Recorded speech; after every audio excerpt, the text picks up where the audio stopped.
வாழ்வே தவம் யாவும் சிவம். என் இனிய சிவ சொந்தங்களுக்கு வணக்கம். நமச்சிவாய.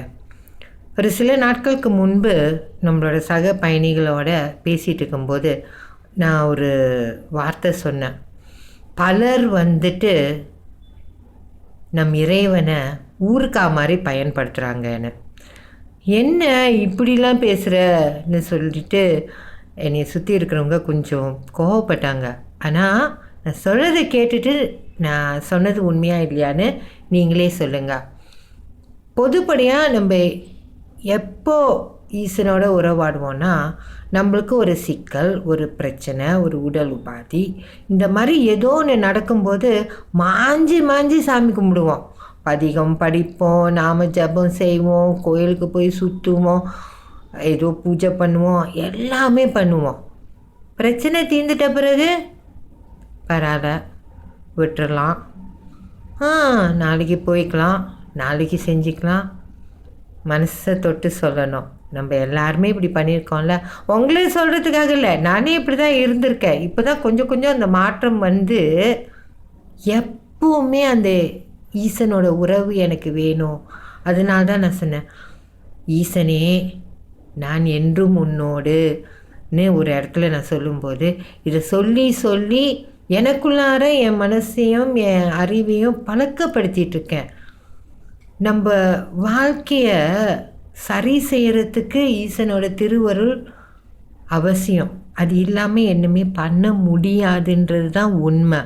ஆனால் அந்த நேரத்தில் மட்டும் தொட்டுக்கிறதுன்றது சரியில்லை.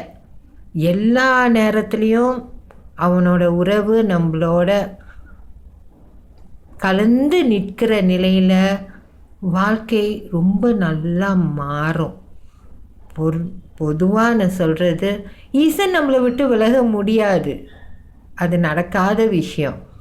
நம்ம பொறுப்பாக அவனோட இருக்கணும். அதனால இதற்கு பிறகு பிரச்சனை இப்போ சாதாரணமாக நீங்களும் நானும் பழகிக்கிட்டே இருக்கிறோம், அது சாதாரணமாக பேசுவோம், இது பண்ணுவோம். திடீர்னு ஒரு பிரச்சனை வருது, அம்மா இப்படி ஒரு பிரச்சனை இருக்குமா அப்படின்னு சொல்கிறது வேறு. ஆனால் சுத்தமாக உங்களுக்கும் எனக்கும் பேச்சுவார்த்தையே இல்லை. ஒரு நாள் ஃபோன் அடிச்சுட்டு இப்படி ஒரு பிரச்சனை, அதனால நான் பதில் சொல்ல போகாமல் இருக்க போகிறதில்ல.